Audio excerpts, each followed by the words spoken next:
Audio Jungle. Bihi nasta'in ala umuri dunya wa din. Wassalatu wassalam ala ashrafil anbiya wal mursalin Sayyidina wa maulana Muhammadin wa ala alihi wa sahbihi ajma'in. Subhanaka la ilma lana illa ma 'allamtana innaka antal alimul hakim. Rabbi shrah li sadri yassir li amri wahlul 'uqdatam min lisani yafqahu qawli. Amma ba'du.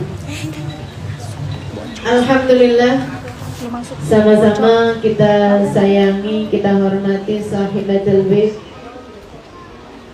Ibu Ida Alidrus beserta seluruh keluarganya, anak, mantu, cucu. Kita doakan semoga selalu berada dalam rahmat ridha Allah SWT. Panjangkan umurnya, disehatkan badannya, dimudahkan urusannya, dikabulkan hajatnya, dibahagiakan hatinya,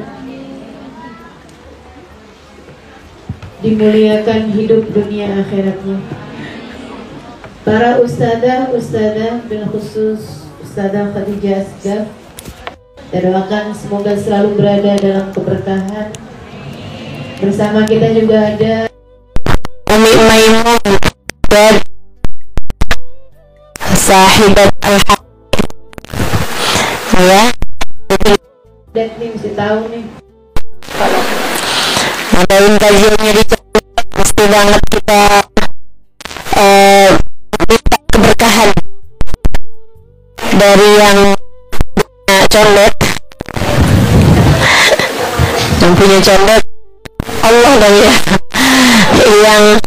yang sahibul karomahnya al-hawi, ya, kita doakan. Dan Umi Maimun panjang umur, sehat afiat, ta'atullah insyaallah. Juga baru saja sampai, tiba, mohon diberi jalan, Ustazah Lulu Al-Habsyi. Ini jimat kita nih ya. Usia beliau sekarang sudah di atas 90 tahun. Khairukum man tala umruhu wa hasuna amaluh. Sebaik-baik kalian. Situ aja tuh. Mana? Di situ, San. Itu biar enak. Iya. Khairukum man tala umruh wa hasuna amaluh. Sebaik-baik kalian adalah yang panjang umur dan bagus amalnya. Ustazah Lulu ini ngajar dari zaman muda sampai sekarang. Jadi udah hitungan ngajarnya tuh 60 tahun. Ngajarnya doang, maksudnya mengajar selama itu ya, dari zaman beliau muda. Juga ada Ustazah Samirah Al-Habsyi. Kita doakan semoga ustazah-ustazah kita dipanjangkan umurnya, diberkahi kehidupannya. Semoga kita selalu mendapatkan keberkahan dari para ustazah-ustazah kita insyaallah. Amin ya rabbal alamin. Jadi majelisnya berkah nih dengan kehadiran para ustazah-ustazah. Kalau kamu terhalang dari berkahnya majelis, bukan karena majelisnya, tapi karena dirimu sendiri. Ada sesuatu hal mungkin dalam diri. Mudah-mudahan semuanya nggak ada yang kehalang dari berkahnya majelis. Amin ya rabbal alamin. Menu kita pada siang hari ini,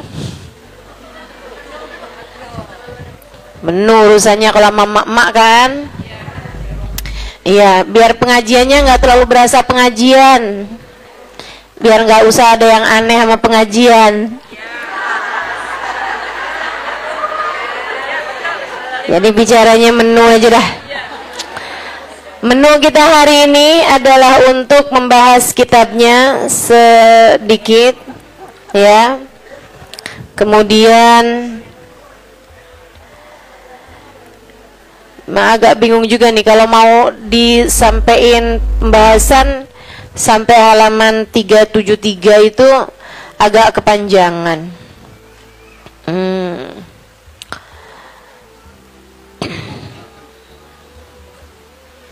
Sampai yang waqala alaihi salatu wassalam aja ya. Jadi dua paragraf aja. Iya, kita akan bahas kitabnya Nasaih Diniyah sedikit, kemudian akan kita bahas yang segera akan kita jelang, yaitu mengenai malam nisfu Sya'ban dan juga mengenai bulan suci Ramadan. Bulan suci Ramadan. Ya. Mudah-mudahan jadi ilmu yang buat kita sekalian. Kita akan awali kajiannya dengan kita membaca niat belajar bersama-sama. Bismillahirrahmanirrahim.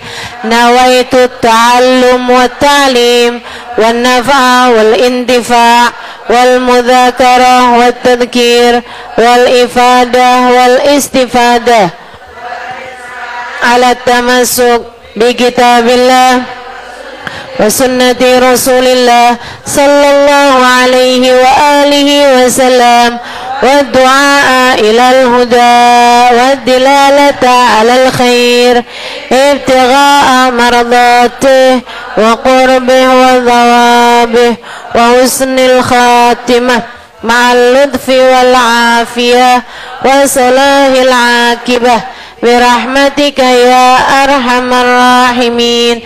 Ila hadratin Nabi Muhammad sallallahu alaihi wasallam wa alihi washabihi wazwajihi wa dzurriyyati wa ahli baiti wa sallim jumil anbiya wal mursalin wal qani ajma'in wa khususan sayyidina Muhajir Allah Ahmad bin Isa faqih muqaddam Muhammad bin Ali Balawi Sayyidil Hayy Abdurrahman As-Sagaf Sayyidil Hayy Abdullah bin Abu Bakar Al-Aidarus fakhril wujud Asy-Syaikh Bakar bin Salim wa usulim mufurim tumira sahib ratib Abdullah bin Al-Haddad Ahmad bin Zain Al-Habsyi wa Ali Al-Habsyi wa jami' sadatina ali Abi Alawi ajma'in thumma ila arwa'i arba'atil a'immatil mujtahidin wa mughalidin fid din ulama amilin fuqaha wal muhaddisin wal qurra wal mufassirin wa sadatis sufiyatil muhaqqiqin ajma'in Allah yaghfir lahum yarhamhum wa ya'li darajatin fil jannah wa yanfa'una barakatihim wa asrarihim wa anwarihim wa ulumihim wa nafahatihim fid din wa dunya wal akhirah. Al-Fatihah.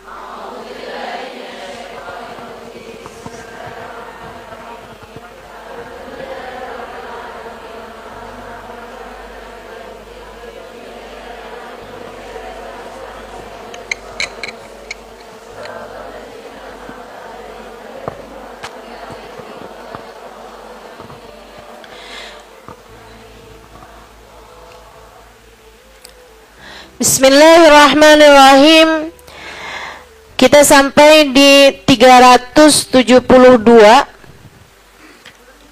halaman 372 dan juga kalau yang bahasa Indonesia halaman 412 atau 611 untuk cetakan yang terbaru. Wa qala alaihi salatu wassalam, Imamul Haddad berkata, nafa'anallahu bihi bi'ulumi fid dharaini amin. Katanya Imamul Haddad, wa qala alaihi salatu wassalam, dan Nabi Muhammad sallallahu alaihi wasallam mengatakan, liyakun balaghu ahadikum minad dunya kazadir rakib. Sampai situ ya.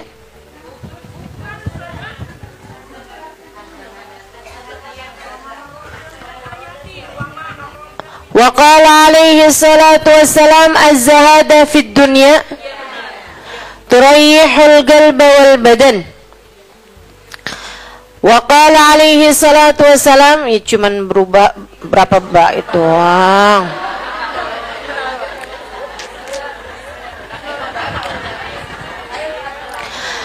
Wa qala alaihi salatu wassalam, dan bersabda Nabi besar Muhammad alaihi salatu wassalam, az-zahada fid dunya turayyihul qalba wal badan.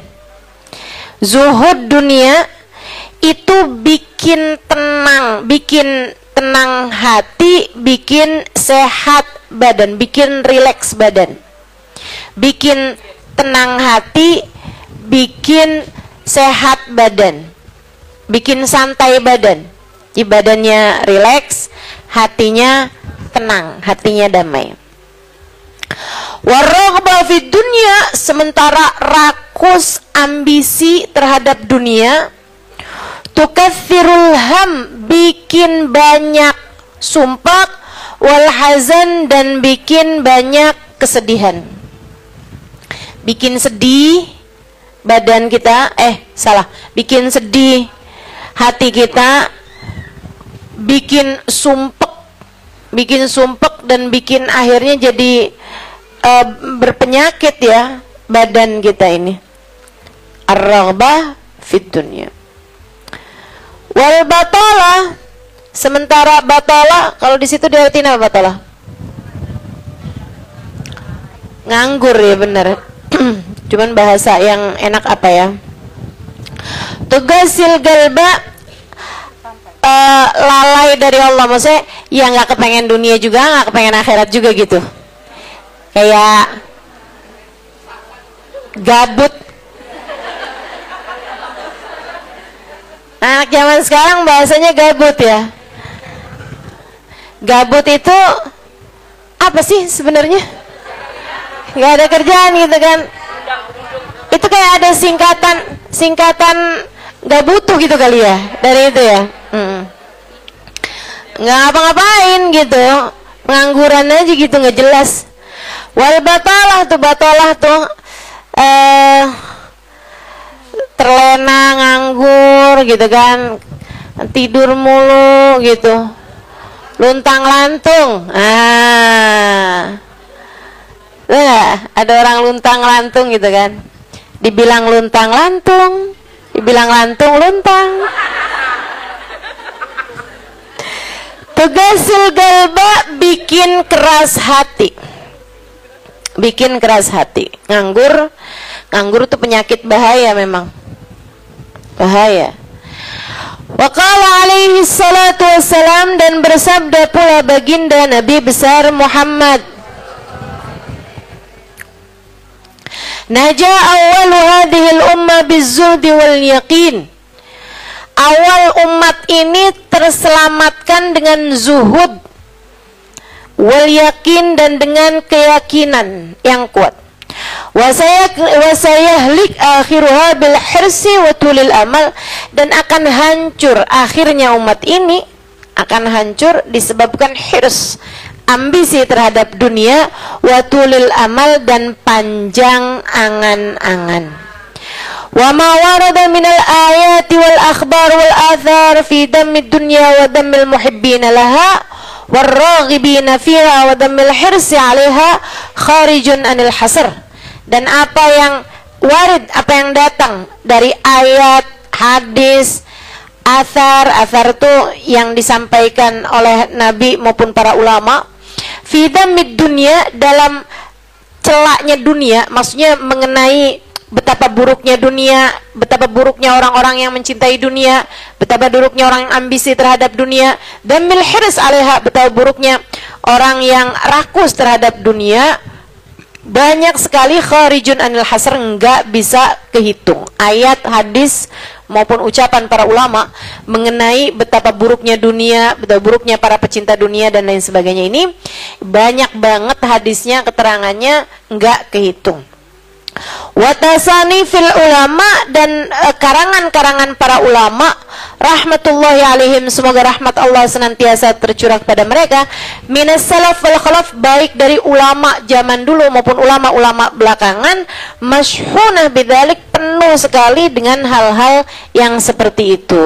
Kayak Imam Ghazali gitu kan, nulis dalam kitabnya baik Ihya Ulumuddin ataupun kitab yang terakhirnya beliau itu namanya Minhajul Abidin dan lain sebagainya, itu banyak banget mengenai hal-hal yang seperti ini gitu, betapa pentingnya kita untuk zuhud terhadap urusan dunia. Tsumma innad dunya ibaratun wallahu a'lam bisa sampai situ ya, tandain tsumma innad dunya ibaratun. Ini kita mau tawakufan dan nggak ketemunya lama nih. Kita niat mudah-mudahan abis lebaran bisa ketemu lagi. sehat afiat, panjang umur, fitaatillah. Kalau yang kayak begini namanya bukan panjang angan, teman-teman. Yang kayak gini namanya bukan panjang angan. Namanya juga bukan harapan, tapi niat baik. Ya, niat baik. Kita tuh sama kebaikan-kebaikan tuh kita niat baik aja gitu. Bismillah, mudah-mudahan bisa dikerjain gitu kan. Kayak begitu, namanya niat baik. Yuk kita bahas pelan-pelan. Nabi Muhammad alaihissalam mengatakan, az-zahada fid dunya tuyrayyihul qalba wal badan. Zuhud dunia nih. Apa tuh zuhud? Zuhud itu, teman-teman, tidak mengharapkan kesenangan dunia dari Allah. Dari Allah sekalipun ya. Enggak minta gitu, enggak seneng gitu sama kesenangan dunia dari Allah. Itu namanya zuhud. Zuhud akhirat. Dan juga teman-teman, zuhud ama manusia itu tidak menginginkan apa yang ada pada manusia. Apa yang dimiliki orang enggak kepengen, gitu kan? Itu namanya zuhud fima fi aidin nas. Ini disampaikan Nabi Muhammad dalam hadisnya, izhad fid dunya yuhibbukallah, wazhad fima fi aidin nas yuhibbukan nas. Kata Nabi Muhammad alaihissalam, zuhudlah kamu dari dunia. Zuhud tuh enggak seneng, enggak ambisi, enggak fokus kepada kesenangan dunia maupun pencapaian dunia. Hati-hati, tipis teman-teman bedanya, gitu kan? Pencapaian dunia, saudara sekalian, kayak gini loh, banyak followers, majelisnya jadi rame. Itu tipis tuh antara kamu kepengen akhirat sama kamu kepengen dunia. Buat siapanya? Bukan buat yang hadir. Saya rasa kalau yang hadir mudah-mudahan baik gitu kan. Tipisnya itu buat pelaku-pelaku dakwah, baik yang rumahnya buka buat majelis atau dia buka majelis, atau yang ngajarnya nih, gitu. Karena kalau tujuannya senengnya itu adalah urusan-urusan dunia, tuh tipis banget, setan nantinya tuh bisa masuk dari arah situ. Dari arah situ masuknya. Izhad fid dunia, kata Allah Subhanahu wa taala. Makanya dari tipisnya nih yang saya sebut tadi itu ya, kayak keinginan kamu tuh dunia apa akhirat, keinginan kamu tuh pujian manusia atau pujian Allah. Itu sampai-sampai banyak dari para wali-walinya Allah Subhanahu wa taala meninggalkan kemasyhuran dunia karena khawatir sama hatinya. Banyak saudaraku sekalian. Sampai ada di antara para wali itu yang sampai berpura-pura nyuri, sampai dikejar orang gitu kan. Kenapa dikejar orang? Karena yang dia curi adalah bajunya seorang perempuan yang lagi mandi. Ada orang lagi mandi, wali loh yang ngerjain, wali yang ngerjain. Untung belum zaman viral internet ya. Ini kalau zaman viral internet kayak apaan tuh, orang ngejat dia tuh kan, udah nganggepnya udah hancur banget dah gitu. Tapi memang itu yang dicari sama beliau. Yang dicari sama beliau adalah menghindar dari kepopuleran, menghindar dari apa yang orang-orang cari dari kemuliaan dunia, karena khawatir hatinya terselip rasa keinginan untuk dianggap mulia di dunia, menghancurkan kemuliaannya di akhirat. Serem bener buat orang-orang kayak saya yang sama Allah dikasih pegang mic di depan, ya kan? Teman-teman saya sekalian, nggak gampang. Makanya kalau ada yang bisa kamu lakukan untuk saya, doain, biar bisa ikhlas, doain, biar bisa benar gitu, jaga hati, doain, biar disayang Allah gitu. Kesian nih, Begitu udah masuk nih setan, teman-teman saudara sekalian, setan tuh ya datang ke pedagang beda, datang ke orang awam beda, datang ke ulama beda lagi. Waduh, yang datang ke ulama nih setannya juga ulama. Setannya juga kelas profesional, gitu kan? Jadi nggak ecek-ecek gitu loh. Setannya juga setan-setan berkelas, teman-teman saya sekalian. Nah itu kan yang belum tentu selamat gitu, belum tentu selamat. Masya Allah, Masya Allah. Ada tuh zamannya Imam, siapa ya? Ada Imam Ghazali cerita dalam Ihya-nya. Kita suka ketawa-ketawa tuh dengerin ceritanya Imam, maksudnya kau baca ceritanya Imam Ghazali yang begitu-begituan. Kata Imam Ghazali dalam Ihya-nya tuh, ada orang atau di Minhaj ya, wallahu a'lam, pokoknya salah satu kitabnya Imam Ghazali lah. Imam Ghazali cerita, ada orang dia itu ulama, teman-teman. Cuman ulamanya itu masih suka yang ya gitulah, masih ada kesenangan-kesenangan dunianya. Senang sama popularitas, senang sama dimuliain orang, senang sama ini sama itu sama ini sama itu. Ada satu ulama khomul, ulama yang lain nih, ulama yang nggak seneng namanya terkenal, nggak seneng, dia nggak seneng sama urusan begituan, urusannya antara dia sama Allah, tapi ilmunya luar biasa. Ulama yang kedua nih, yang kedua. Ini ulama yang pertama nih, saya nggak inget namanya gitu ya. Dua-duanya nih saya nggak inget namanya. Nah ulama yang pertama nih, dia lagi khutbah Jumat, teman-teman saya sekalian. Dia ngomong sesuatu yang dinisbatkan kepada ulama yang kedua yang nggak seneng keterkenalan apa ini, teman-teman. Dia ngomong bahwa saya pernah dengar kayak, kan ada orang-orang itu ya Allah, mudah-mudahan Allah bersihkan hati kita semuanya nih ya. Ada orang-orang yang kalau cerita sama orang lain, bahkan di mic sekalipun, senang menunjukkan kedekatannya sama ulama yang lain atau sama orang-orang yang berilmu, guru-guru apa segala macam gitu kan ya. Yang tujuannya adalah biar orang tahu nih, gua deket sama si ini, gua deket sama si itu. Maksud saya, mudah-mudahan Allah selamatkan hati saya, mudah-mudahan Allah selamatkan hati kita semua. Sehingga sekalian, dia bilang tentang ulama B nih. Dia bilang, saya pernah dengar Syekh ini mengatakan gitu kan. Syekh itunya hadir di majelis tersebut, ya. Dan yang diomongin sama Syekh A ini tentang Syekh B itu nggak pernah diomongin sama Syekh B-nya. Paham? Jadi ulama A ini bohong tentang ulama B. Bohongnya di khutbah Jumat cuman untuk menunjukkan betapa dekatnya dia sama ulama B tersebut itu. Dia ngomong kayak begitu, sehingga sekalian, tahu apa yang dikerjain sama ulama B? Ulama B ini yang, kenapa nih anak? Beliau berdiri nyabut bulu ketiak di tengah orang banyak.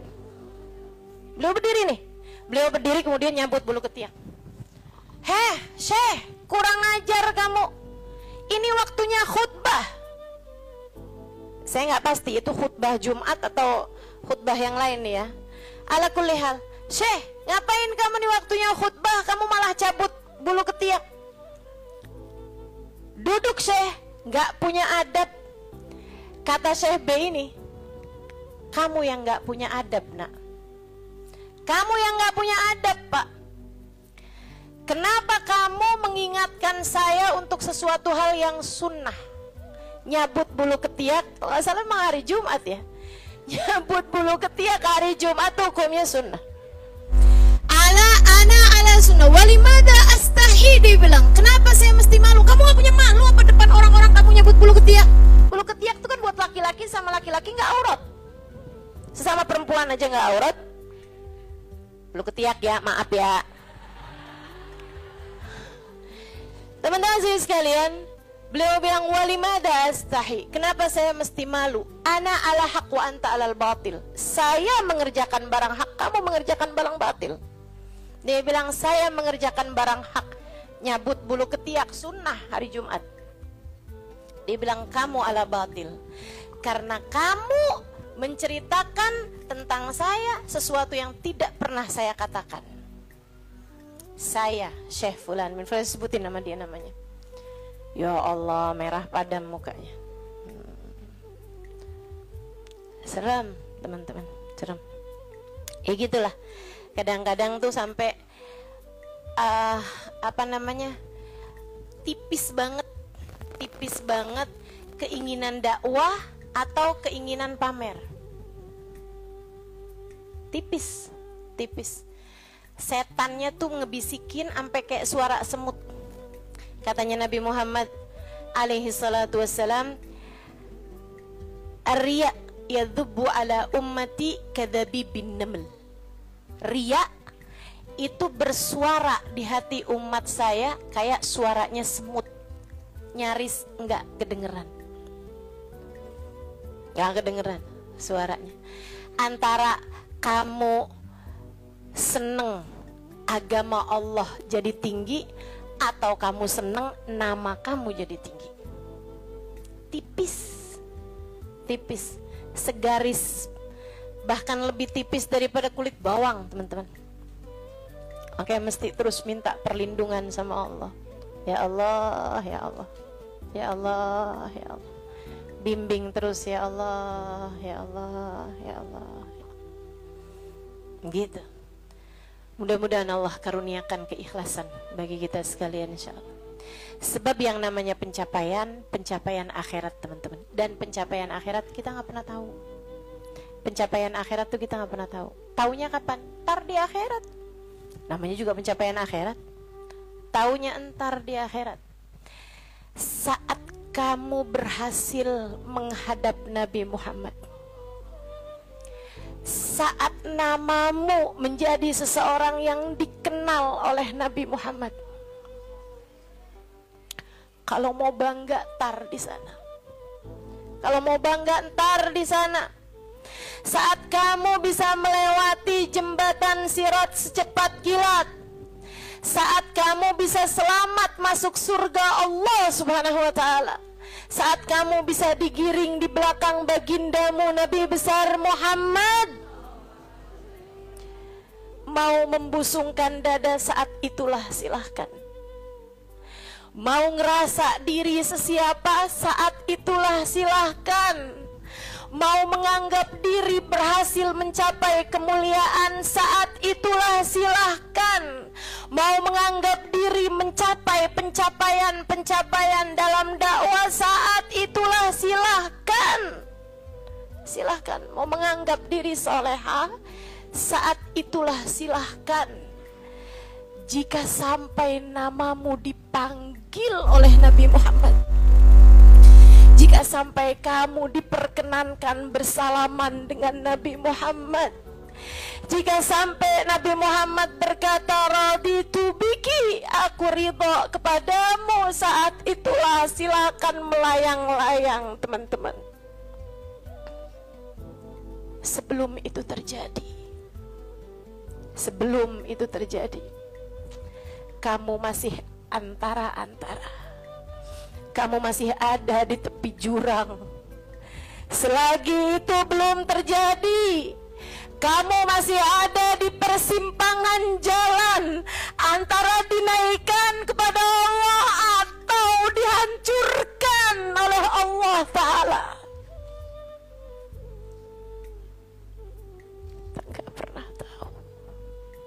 Kita nggak pernah tahu. Makanya selalu minta sama Allah, ya Allah karuniakan keikhlasan agar ngerti melakukan sesuatu hanya untukmu ya Allah. Karuniakan keikhlasan, mengajar karenamu, belajar karenamu, buka majelis karenamu, hadir majelis karenamu, nyumbang majelis karenamu. Karuniakan keikhlasan ya Allah. Sholat karenamu, sedekah karenamu, bantu orang karenamu. Begitu enggak lillah, dilepeh sama Allah, teman-teman, jadi apa? Enggak jadi apa-apa. Mau ribuan jamaah, mau kayak gimana yang terjadi juga, kalau dilepeh sama Allah jadi apa? ditolak sama Allah, mau apa kamu? Mudah-mudahan Allah karuniakan keikhlasan.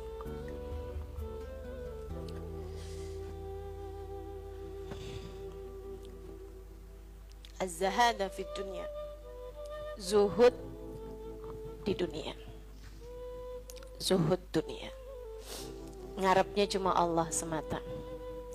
Izhad fid dunya yuhibbukallah. Kalau Allah lihat hatimu nggak punya ketertarikan sama dunia, Allah cinta padamu.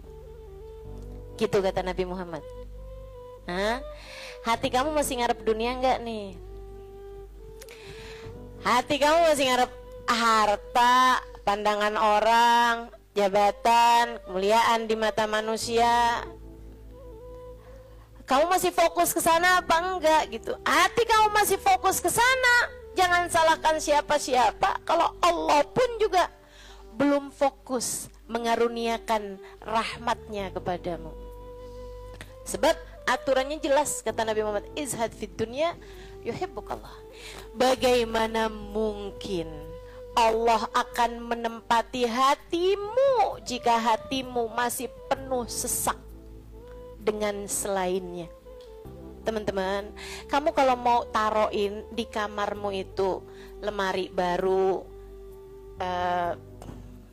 tempat tidur baru, kamu mesti keluarin yang lama. Kalau kamarmu itu masih banyak banget barang-barang lain, yang nggak mungkin yang baru bisa masuk ke dalam kamarmu. Kan begitu? Hati kamu juga gitu. Hati kamu juga gitu. Sehingga sekalian yang saya muliakan, bagaimana mungkin Allah akan berkenan bertahta di hatimu jika hatimu selama ini masih penuh sesak dengan selainnya? Penuh sesak dengan selainnya, penuh sesak dengan anggapan orang, penuh sesak dengan cinta manusia. Yang kamu pikirin gimana biar suami tetap cinta padamu. Duh, kamu luar biasa. Siapa yang lagi di WhatsAppin sama suami, siapa yang lagi diteleponin sama suami, sekarang suami lagi di mana, sama siapakah, jangan-jangan dia sedang berada dalam pelukan perempuan yang lain. Waduh, bagaimana kamu berharap Allah bertahta dalam hatimu jika hatimu penuh sesak dengan selainnya? Teman-teman, keluarkan nya yang kecil-kecil agar nya yang besar berkenan bertahta di hatimu. Keluarin yang lain-lain. Keluarin perkara harta, perkara cinta manusia, pujian orang, semuanya keluarin.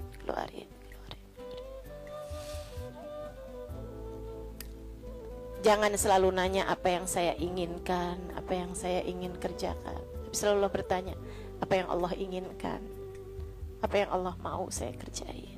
Terus gitu. Hidup belajar terus, insya Allah. Izhad fid dunya, kata Allah. Kalau Allah lihat hati kamu kosong dari mencintai dunia, Allah akan bertahta di dalamnya. Allah akan cinta kepadamu, teman-teman. Yuhibbukallah, kamu akan dicinta sama Allah kalau begitu. Wazhad fima fi aidin nas yuhibbukan nas. Kamu pengen dicintai sama orang, cintai, disenengin sama manusia, seenggaknya gitu, punya teman-teman baik, punya kawan-kawan baik gitu. Orang nggak jauh dari kamu, itu juga nggak apa-apa, bagus. Caranya, katanya Nabi Muhammad, izhad fima fi aidin nas. Zuhudlah kamu dari apa yang dimiliki sama orang. Jangan selamitan, jangan kepengen apa yang dipunya sama orang. Orang gak seneng loh kalau kita tuh kayak yang, ih bagus, mau dong. Gak seneng, teman-teman. Ustazah kerudungannya cakep-cakep, Ustazah boleh gak buat saya? Misalnya gitu. Saya ngomong sama Ustazah Khadijah, tuh ya. Gak bagus, teman-teman, gak bagus. Dan itu kamu gak akan disenengin orang kalau caramu kayak gitu tuh. Minta aja nggak disenengin sama orang, apalagi ngambil. Kan ya, udah pasti tuh orang nggak seneng.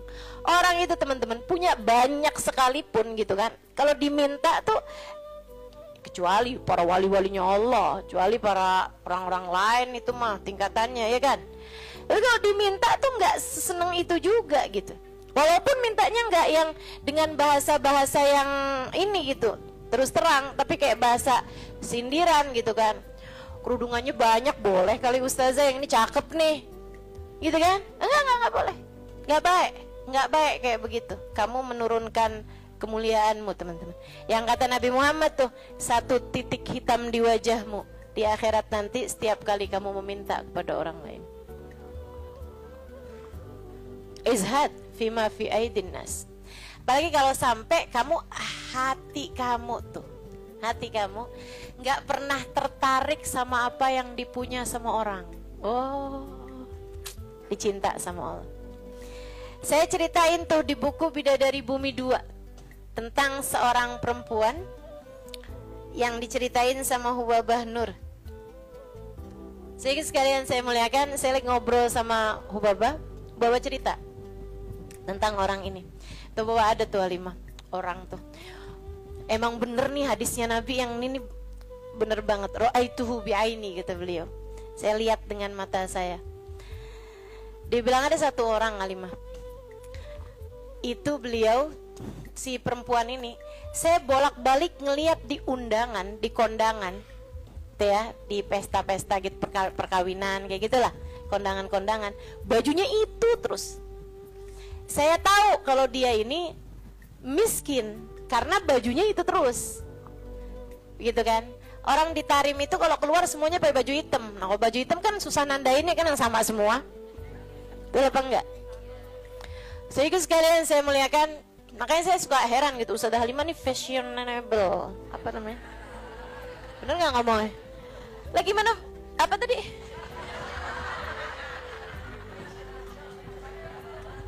Gimana ngomongnya? Itu dah, pokoknya itu dah. Lah orang saya tiap hari pakai hitam. Begitu ya.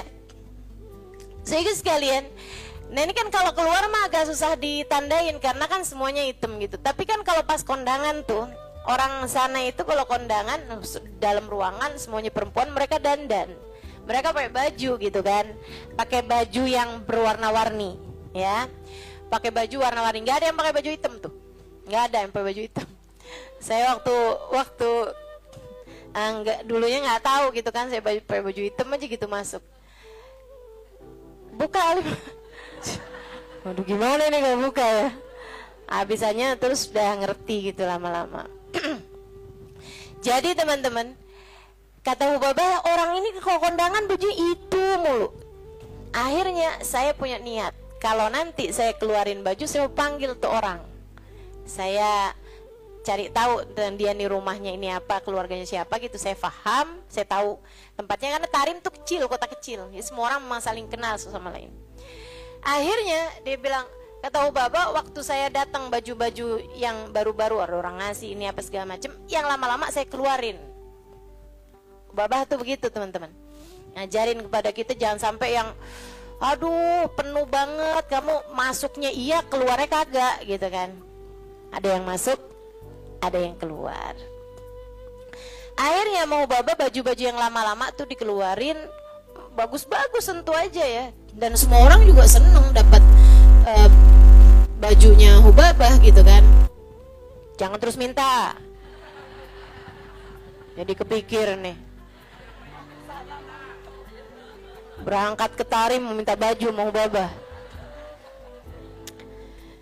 Tentu berkah kan ya, tentu berkah. Tapi ya sekali lagi jangan minta. Subhanallah teman-teman, kalau nggak minta tuh, kamu mintanya mau Allah ntar ya sih. Jadi kepikir ya, mau minta sama Allah, nggak usah yang gitu-gitu juga. Mau minta sama Allah tuh pahala aja, udah pasti enak. Sehingga sekalian, betul, Ustazah. Teman-teman sehingga sekalian, akhirnya Hubabah itu ngeluarin baju-baju beliau, ada setumpuk lah gitu. Beliau panggil tuh orang perempuan itu, panggil sama Hubabah. Dia seneng banget, dan memang miskin banget teman-teman.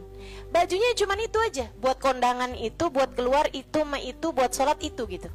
Dia cuma segitu itu bajunya gitu. Baju sholat kayak mau kena gitu, tuh ya. 2, kalau 1 dicuci kan ada gantinya gitu. Terus baju keluar dia gitu,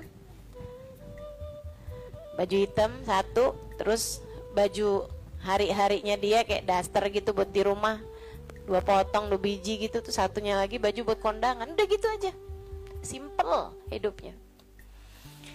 Sehingga sekalian dipanggil tuh perempuan sama Hubabah. Kata Hubabah, saya habis ngeluarin baju-baju nih, silahkan kamu pilih yang mana yang kamu mau, sisanya tolong bagiin, kamu yang bagiin gitu, sama siapa yang kamu mau deh gitu. Di depan Hubabah nih, majelis nih, dia bilang, oh gitu Hubabah, Masya Allah Hubabah, Masya Allah, mudah-mudahan Allah berkahi Hubabah, mudah-mudahan doain panjang lebar gitu.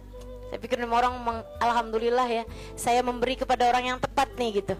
Orangnya seseneng itu gitu dikasih baju. Makasih Hubabah, makasih. Mudah-mudahan Allah tambahin Hubabah, mudah-mudahan doa apanya. Habis itu dia sama satu, wah ini cocok nih buat ponakan saya nih. Satu, wah ini cocok nih buat temen saya sih itu. Satu lagi, wah cocok nih buat adik saya nih, ini cocok nih buat tangga saya, ini cocok. Sampai habis semuanya, nggak ada satu pun yang buat dia. Kata Hubabah, begitu semuanya buat orang lain tanpa ada satu pun yang buat orang tersebut, ya Allah, 5 saat itulah saya jatuh cinta padanya. Bener banget yang Nabi Muhammad bilang, izhad fima fi aidin nas yuhibbukan nas. Ketika kamu tidak tertarik sama apa yang dipunya sama manusia lain, sama orang lain, justru manusia akan cinta padamu. Manusia ini memang unik. Allah tuh seneng kalau ada orang seneng sama apa yang dimiliki sama Allah, Allah seneng. Allah tuh diminta seneng. Allah itu kalau ada orang tertarik sama apa yang ada pada Allah, surga, gitu kan? Itu kan yang Allah janji-janjikan kan? Allah tuh kalau ngelihat orang tertarik sama surga, tertarik sama hisab yang mudah, tertarik ke perjumpaan dengan Allah, Allah malah seneng teman-teman. Manusia nih justru kebalik. Manusia tuh kalau ada orang tertarik sama apa yang dia punya, malah nggak demen. Terutama perempuan, kalau ada orang tertarik sama suaminya, dia nggak demen banget tuh.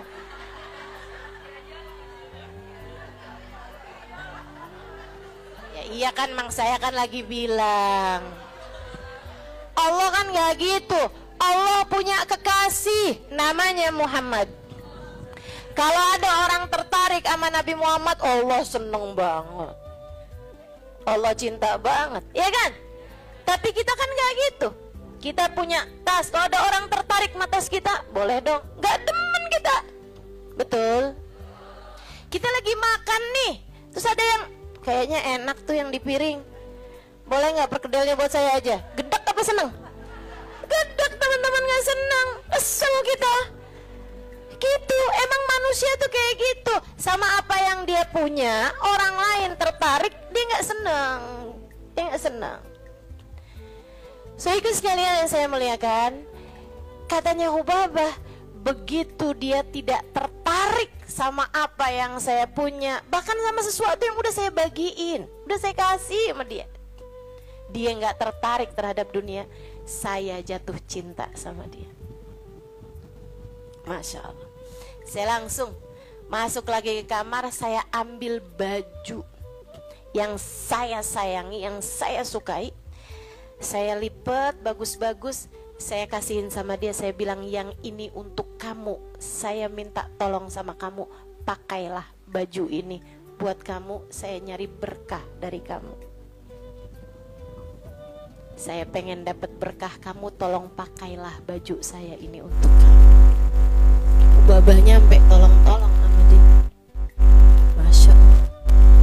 Tuh saudariku sekalian, orang tuh bisa mulia kayak gitu tuh.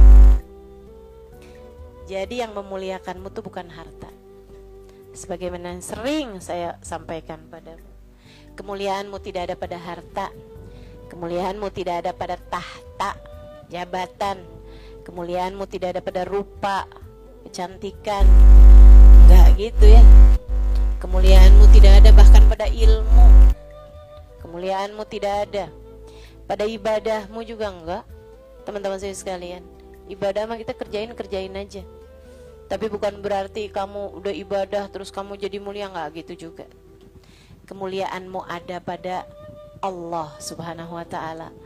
Allah berikan kepada siapapun yang Dia kehendaki. Makanya nyari mulia, deketi Allah. Deketi Allah. Mudah-mudahan kita tidak dihalangkan untuk bisa dekat dengan Allah Subhanahu wa taala. Itu zuhud, teman-teman.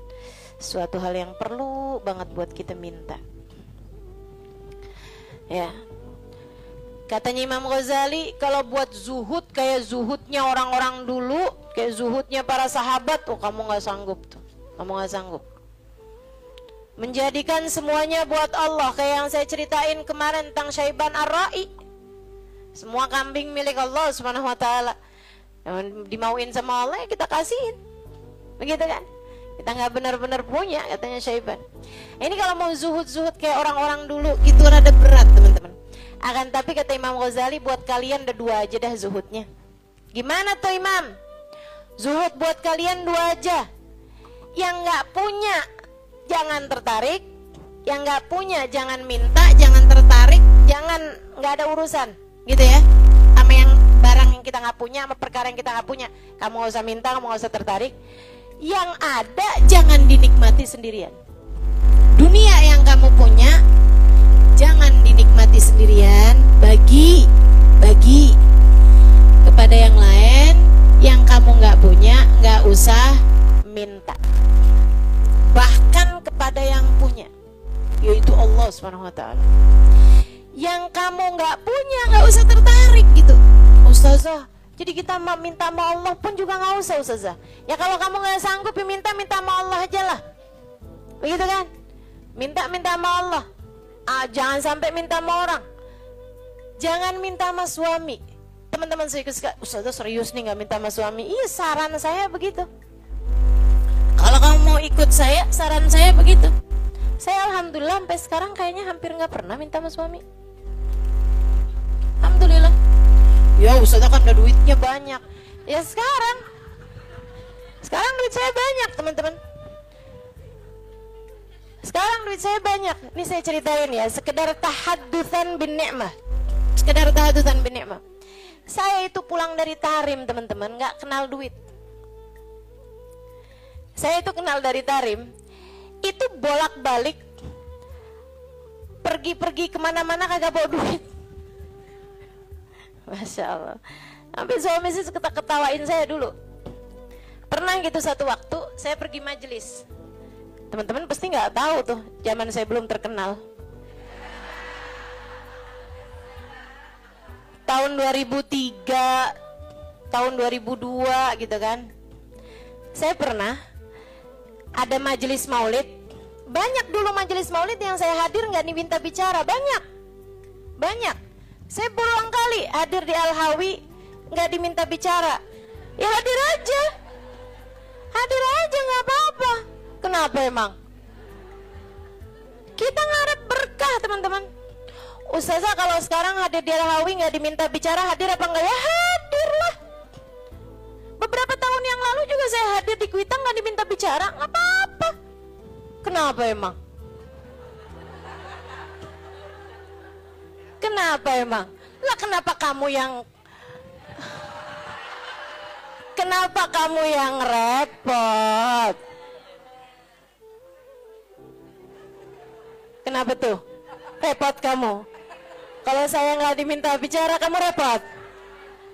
Nggak apa-apa, teman-teman. Emang kenapa? Kita dapat berkah dari hadir. Kita dapat ilmu dari yang menyampaikan. Kan begitu? Kalau kita diminta bicara, ya bicara. Kita diminta nggak bicara, ya nggak usah pengen bicara. Biasa aja. Diminta diam kita diam, diminta bicara kita bicara. Kan begitu hamba Allah subhanahu wa ta'ala. Sehingga sekalian saya muliakan, ala kulli hal gitu ya. Enggak, saya cuman mau bilang aja, maksudnya bahwa yang sekarang kamu kenal itu dulunya juga nggak dikenal, kan begitu ya. Sekarang Habib Umar bin Hafid misalnya gitu, siapa orang nggak kenal sama Habib Umar bin Hafid, ya kan? Apakah pernah ada masanya Habib Umar nggak dikenal? Banyak, panjang masanya Habib Umar juga nggak dikenal, gitu. Jadi biasa-biasa aja. Yang masalah itu adalah rasa hati kita. Ini memang nih kelas-kelasnya ulama yang nggak kenal istilah star syndrome. Mudah-mudahan Allah karuniakan teman-teman. Untuk orang-orang semacam saya ini, mudah-mudahan Allah karuniakan. Jangan sampai tuh kena penyakit yang namanya star syndrome ya. Kayak, tahu kan maksud saya? Ini sekali lagi tahadutsan bin ni'mah ya. Meskipun tuh waktu saya sebut star syndrome tuh ada juga tuh nenek-nenek di sini nggak ngerti. Tapi dia mau nanya bingung kan? Nggak usah dipikirin Milulun, nggak usah. Ya. Sehingga sekalian, jadi tuh karena saya belum tahu tempat-tempat di Jakarta, itu dulu awal-awal kali saya datang ke sini dari pulang dari Hadramut itu ada banyak majelis yang dianterinya sama suami saya. Suami saya nganterin tuh, begitu ya. Jadi kalau ada orang, Ustazah ini kemana-mana nggak pernah dianterin sama suami, saya akan jawab, udah pernah.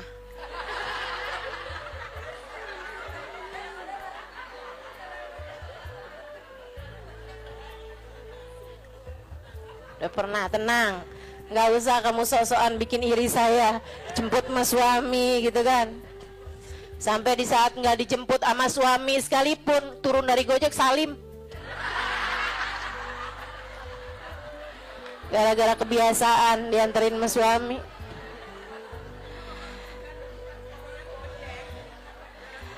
Akhirnya pernah tuh ada waktunya saya itu dianterin sama suami, abisnya itu pas pulang-pulang saya telepon sama dia gitu. Saya bilang, jemput saya bisa nggak? Dia bilang, waduh saya susah nih Halimah, saya jauh dari situ.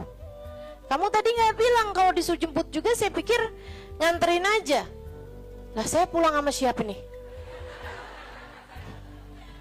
Dia bilang, ya udah ajak siapa kek buat pulang ke rumah kamu. Naik apa? Panggil taksi aja kalau gitu. Duitnya dari mana? Dia bilang, kamu nggak punya duit? Nggak punya? Astagfirullah. Dia bilang, saya kawin sama siapa ini? Nggak ngerti duit. Masya Allah, Masya Allah. Sehingga sekalian, jadi cerita aja gitu. Nggak punya duit nggak bikin saya jadi hina, bukan? Nggak kenal duit, nggak ngerti duit zaman itu, nggak bikin saya hina. Sehingga sekalian, sekarang saya punya duit, nggak bikin saya jadi tambah mulia. Enggak, cuman jadi lebih gampang aja kalau nyari taksi. Kalau nggak ada yang nganterin, meskipun juga nggak perlu naik taksi ya sekarang, alhamdulillah. Jadi sekalian saya muliakan, jadi itu kayak begitu gitu kan. Urusan dunia nih nggak bikin kita jadi tambah mulia, nggak bikin kita jadi tambah hina. Kemarin tuh berapa lama yang lalu, berapa hari yang lalu, ini kan masih lagi musim ziarah Nabi Allah Hud nih. Habib Umar ada cerita teman-teman, ada cerita gini nih, kata Habib Umar, marat alayya ayyam. Habib Umar, pernah berlalu beberapa hari, bahkan beberapa bulan dari masa kehidupan saya, ma fi jaybi illa 3,000 riyal. Dia bilang, saya nggak punya apa-apa di kantong saya selain 3.000 real. 3.000 real sama dengan 15.000 duit kita. Ma indi ghairah. Saya nggak punya selain daripada itu, kata Habib Umar. Cuma 15.000 perak tuh. Berhari-hari, berminggu-minggu, berbulan-bulan. Kata Habib Umar bin Hafid, apakah berkurang kemuliaan seseorang karena nggak punya duit? Apakah berkurang nilai saya gara-gara cuman punya 15.000 itu? Nggak berkurang. Dunia teman-teman tidak memuliakan seseorang. Habib Umar, saya saksinya. Hubabah Nur, Habib Umar, yang ada seberapa dikeluarin, ya udah dikeluarin gitu. Ada tamu-tamu berapa puluh orang, berapa ratus orang gitu kan. Yang ada yang punya keluarin. Itu nggak ada hitung-hitungan sama urusan duit. Hubabah Nur itu teman-teman saya sekalian, karim banget, dermawan banget. Beliau itu bahkan kan tinggal di kota Tarim, orangnya miskin-miskin. Banyak di antara mereka tuh yang kayak melahirkan gitu kan, terus nikah apa segala macem, itu pada nggak punya duit. Mereka itu di kota Tarim kalau nggak punya duit, datangnya ke Hubabah Nur. Hubabah Nur kasih kepada mereka. Sehingga sekalian yang saya muliakan, sampai Hubabah Nur nih ceritain, bukan Hubabah tentu saja ya, cerita orang yang khidmah di rumahnya Hubabah itu teman-teman saya sekalian, sampai punya stok di dapur beliau, atinya kambing, atinya unta gitu ya, itu beliau stokin di freezernya beliau. Buat siapa? Buat perempuan Tarim yang melahirkan nggak punya duit, biar bisa makan yang bergizi. Pikirin sama Hubabah ya. Hubabah setiap kali ini gitu, ada uang, ntar beli ini, beli itu, beli ini, beli itu, yang dipikirin orang mulu tuh. Subhanallah, subhanallah. Itu orang mulia, emang mulia teman-teman. Orang mulia tuh emang orang mulia. Tuh Baba Nur, orang mulia. Baik, kita doain panjang umur, sehat badannya, karena kita ini masih belum sanggup ditinggalin sama beliau. Saya terutamanya nggak sanggup saya. Bayangin Hubabah nggak ada gitu, bayangin Habib Umar nggak ada gitu. Ya Allah, mudah-mudahan Allah panjangkan umur beliau insya Allah. La ilaha illallah. Tuh, yang ada dibagi, yang nggak ada nggak usah dicari, ya kan? Yang nggak ada nggak usah dicari, nggak usah tertarik, nggak usah minta bahkan sama suami. Saran saya gitu.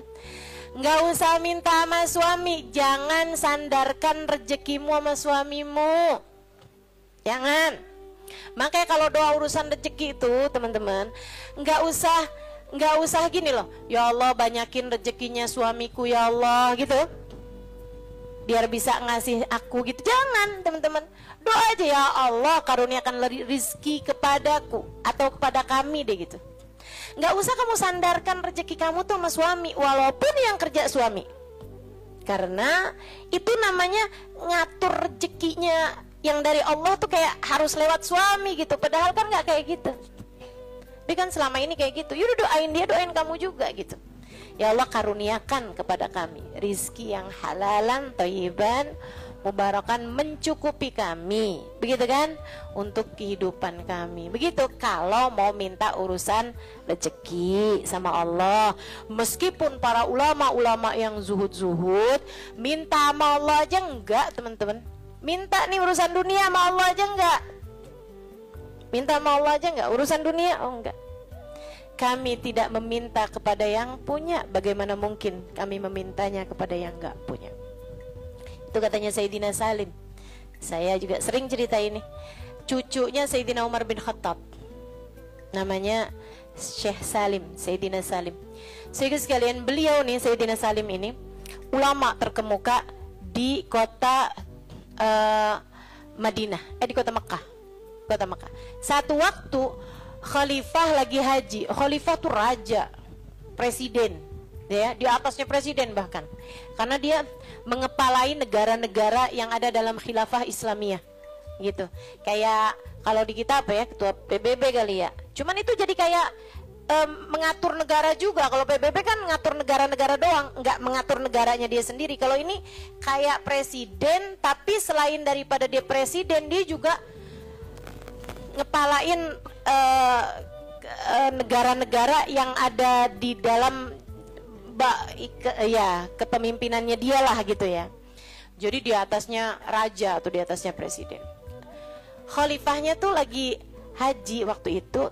Pas dia lagi mau tawaf di jalan nih, mau masuk ke masjid nih, ketemu sama Sayyidina Syekh Salim.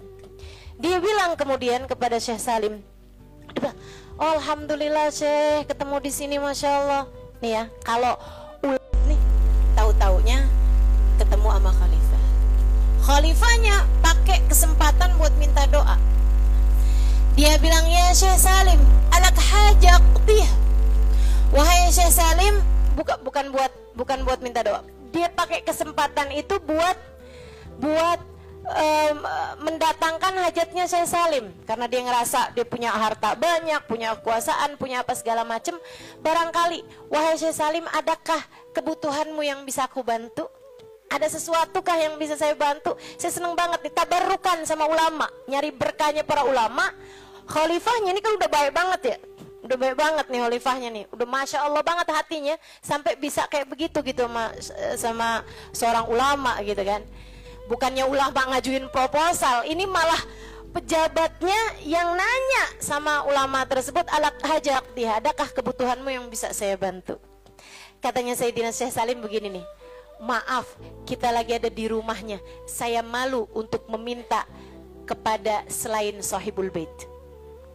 Di rumahnya Allah, sahibul baitnya siapa? Allah. Saya malu nih, di rumahnya Allah saya minta sama selain Allah. Fahamnya pejabat tersebut, oh berarti kalau mintanya udah nggak di masjid, mau nih mungkin beliau, gitu kan? Jadilah si pejabat ini nih kayak semacam nungguin sampai Sayyidina Syekh Salim selesai dari urusannya di masjid.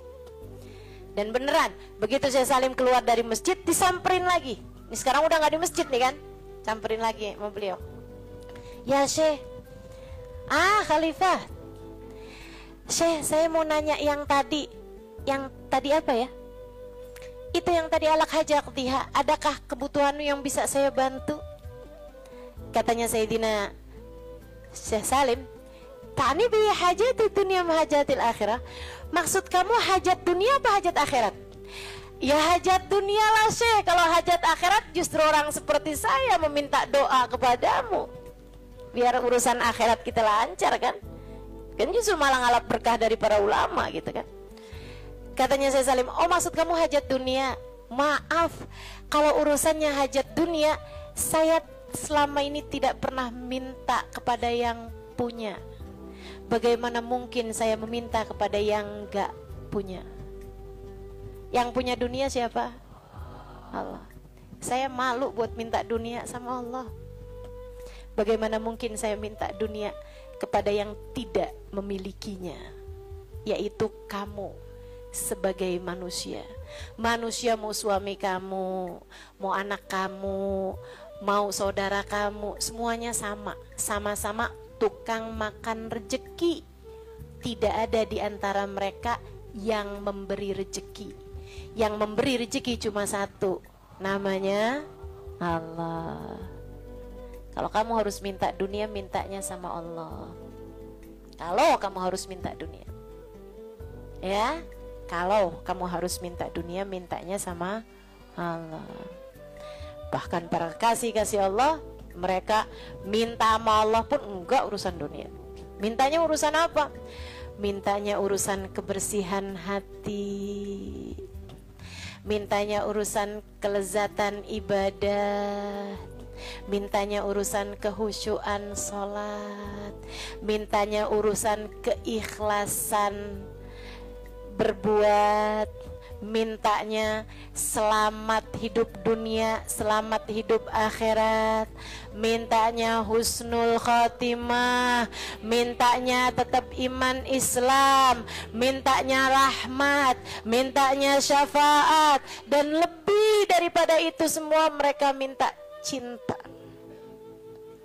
Mereka minta cinta. Cinta kepada Allah, cinta kepada Rasulullah. Mereka minta Allah mencintai mereka. Mereka minta Rasulullah mencintai mereka.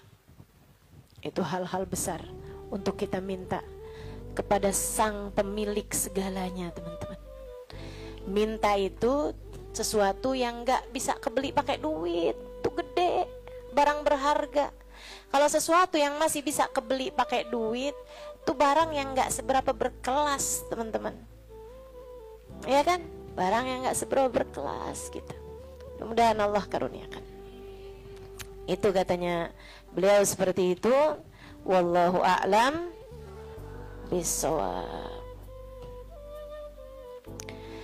Baik, saudaraku sekalian, saya muliakan, beberapa hari lagi nih kita masuk malam nisfu Sya'ban. Ya. Malam nisfu Sya'ban ini disebut juga Lailatul Bara'ah, malam pembebasan. Karena banyak banget di malam tersebut orang-orang yang dibebaskan Allah dari api neraka. Tuh, kalau mau minta mas serius, minta dibebaskan dari api neraka, teman-teman. Ustazah, kok minta dibebasin dari api neraka? Kan kita belum tentu masuk neraka. Saya tanya, kamu pernah ngerjain dosa nggak? Dosamu itu kalau nggak diampuni sama Allah, dapatnya apa? Dapatnya neraka. Dosa kamu itu kalau nggak diampuni sama Allah, pantasnya di akhirat kamu disiksa, kan? Betul kan? Disiksanya di mana? Neraka. Jadi kita nih sebagai para pendosa, itu kalau minta urusan neraka, ya Allah bebaskan kami dari api neraka. Sebab dosanya udah pasti, diadabnya tuh juga udah berkemungkinan. Yang namanya dosa diadab dong. Diadab berarti di neraka dong. Sementara ampunannya belum pasti, sebab yang punya ampunan adalah Allah Subhanahu wa ta'ala. Dosanya udah pasti, ampunannya belum pasti. Maka emang mesti banget minta sama Allah, ya Allah bebaskan kami dari api neraka. Allahumma ajirna minan nar. Jauhkan kami ya Allah, hindarkan kami, bebaskan kami dari api neraka. Sehingga sekalian yang saya muliakan, nah nih makanya disebut malam nisfu Sya'ban itu Lailatul Bara'ah. Karena malam hari itu banyak sekali hamba-hambanya yang diselamatkan Allah Subhanahu wa taala, mendapatkan ampunan dari Allah, sebagaimana yang disebutkan dalam sebuah hadis, innallaha yatajalla fi lailatin nisfi min Sya'ban fayaghfir kulla muslim illa al-mudmin wa qati' rahim wal musyahin. Kata Nabi Muhammad alaihissalam, sungguhnya Allah menurunkan rahmatnya, mengaruniakan anugerahnya pada malam nisfu Sya'ban. Allah memandang hamba-hambanya dan mengampuni semua orang yang beriman kecuali pecandu minuman keras, pecandu narkotika, zat-zat terlarang lainnya, orang yang memutuskan hubungan dengan kerabatnya. Silaturahmi itu bukan sama semua orang, teman-teman, sama kerabat kita yang nggak boleh putus. Sama yang ketiganya, al-musyahin, orang yang di hatinya memiliki dendam dan permusuhan dengan sesama hambanya Allah. Jadi kalau ama orang lain yang bukan kerabat, kamu hanya perlu hatimu nggak punya kebencian. Tapi kalau ama kerabat, kamu nggak boleh putus hubungan. Jelas? Karena nih suka salah-salah nih orang. Ustazah, saya diundang reunian. Saya kalau misalnya datang, saya takutnya jadi bikin dosa, Ustazah, karena jadi ajang pamer kalau reunian itu. Tapi kalau saya nggak datang, kan saya takut mutusin silaturahmi. Emang semuanya kerabat kamu apa? Teman SD kamu semuanya kaum kerabat kamu? Kan enggak gitu. Teman-teman sekalian, kita itu kalau sama kerabat, sama kakak, adik, nggak boleh putus hubungan. Nggak boleh putus hubungan. Itu siapa kamu? Dulunya dia abang saya, sekarang udah enggak lagi. Bisa begitu? Itu siapa? Itu mantan adik. Ada kayak gitu? Nggak ada, teman-teman. Jadi ini sama kerabat tuh kita nggak bisa putus hubungan.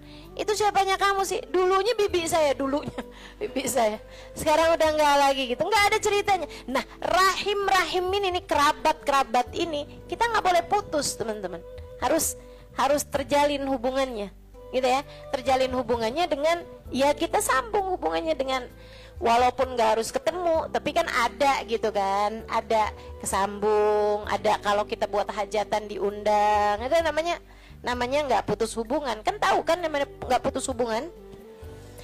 Nah, saudaraku sekalian, tapi kalau sama orang umum yang nggak kerabat kita apa kita gitu ya, itu nggak apa-apa. Kamu dulunya pernah ada hubungan, sekarang udah putus hubungan, kayak hubungan dagang. Kan dulunya pernah punya hubungan dagang, tapi habis itu kan putus.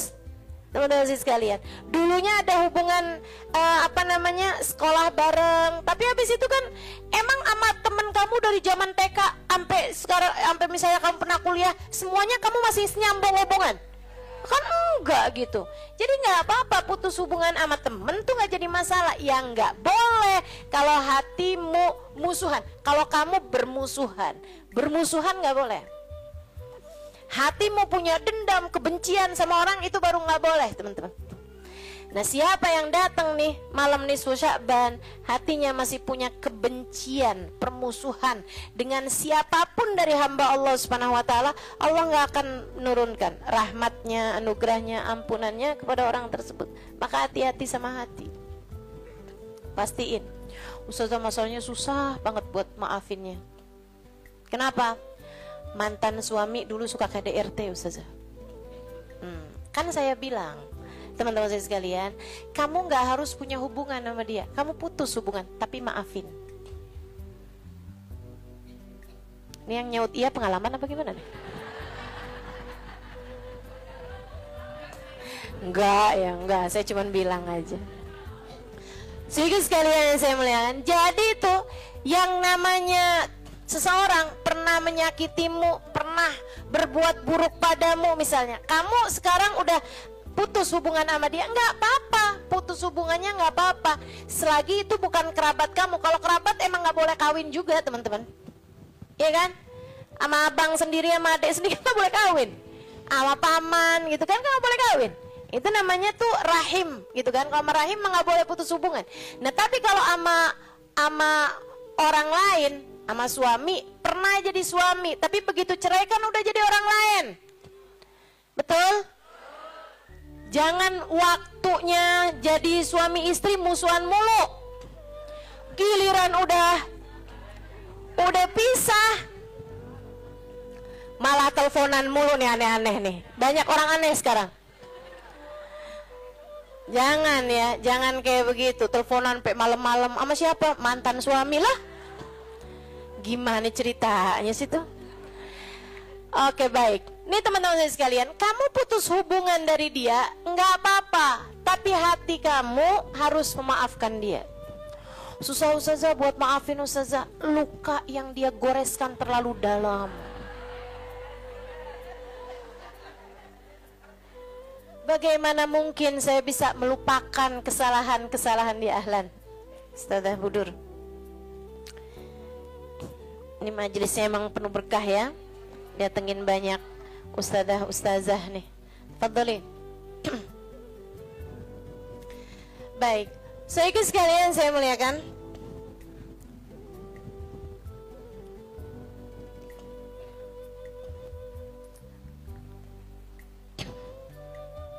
sampai mana tadi? Mantan.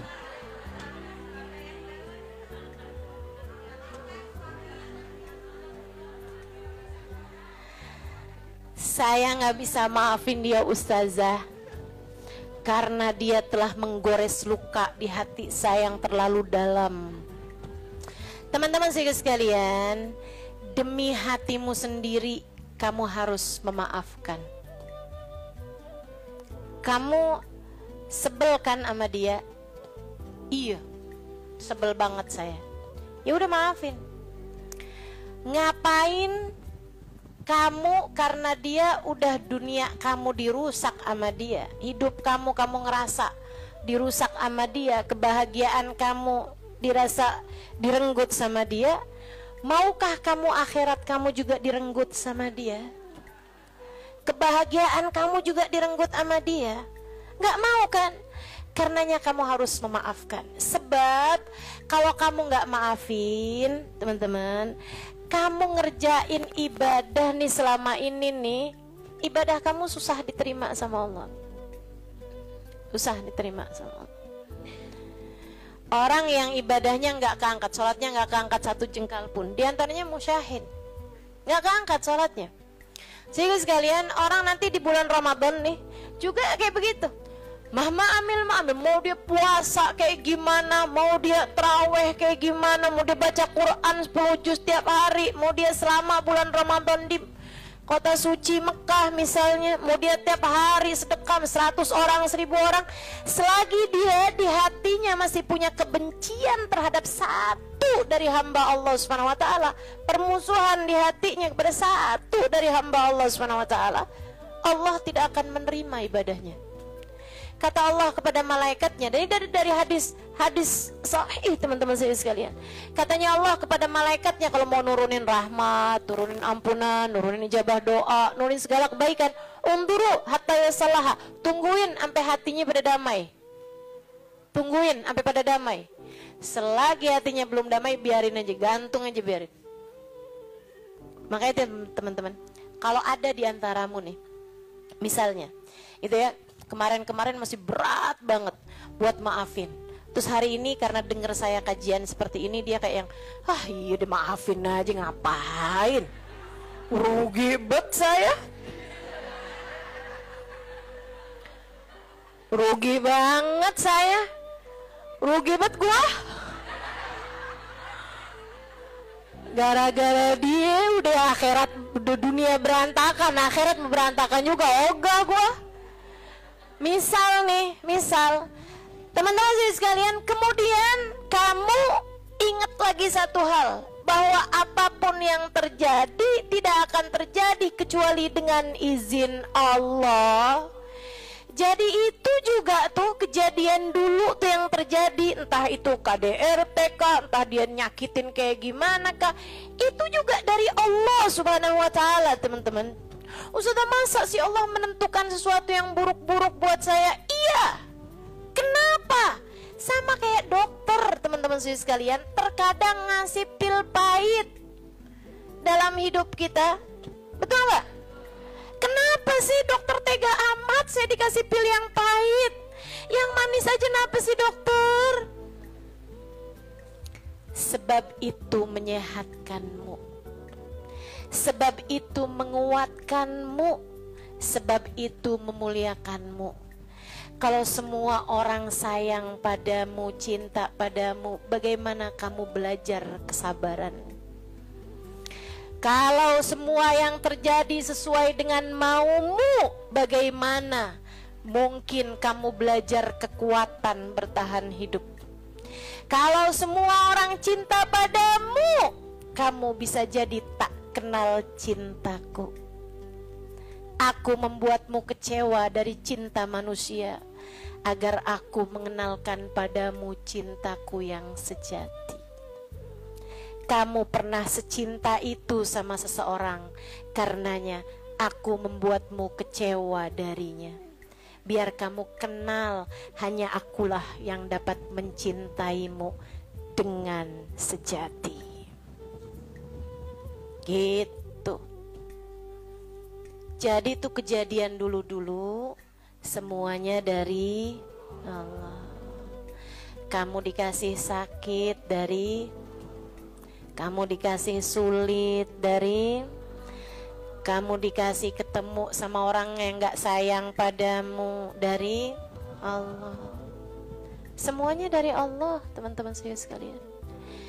Yang dari Allah selayaknya kita bilang alhamdulillah ala kulli hal. Sama kayak kamu dikasih pil pahit sama dokter, terkadang kamu disuntik, terkadang malah kamu dioperasi, semuanya hal-hal yang gak enak dibikin sama dokter sama kita, ya kan? Teman-teman saya sekalian, kamu keluar dari rumah sakit malah kamu bayar. Keluar dari ruangan dokter malah kamu bilang makasih ya dokter telah menyelamatkan saya. Tidakkah Allah berbuat seperti itu juga sama? Allah kasih hal-hal pahit dalam hidupmu untuk menyehatkanmu, untuk menguatkanmu, dan untuk menyelamatkanmu. Maka ucapkanlah terima kasih kepada Allah dengan berkata, Alhamdulillah ala kulli hal. Makasih ya Allah atas apapun yang kau berikan dalam hidupku. Nih teman-teman nih, hadir di majelis ini, saya membuatmu desekan, panasan, kehujanan kadang-kadang, kebasahan baju kadang-kadang, ya kan ya? Malah pakai diomel-omelin orang kadang-kadang.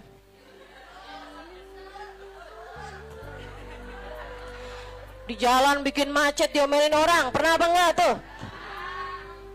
Saya pernah nih lagi di mobil, lagi mau nyampe tempat kajian, ada orang-orang ngobrol di situ, mobil macet nih. Ada orang-orang sepeda motoran nih sebelah nih, lagi ngobrol sama sebelahnya. Ini kenapa sih macet? Ada pengajian nih katanya. Siapa emang yang ngisi? Jodoh. Saya di mobil dengar.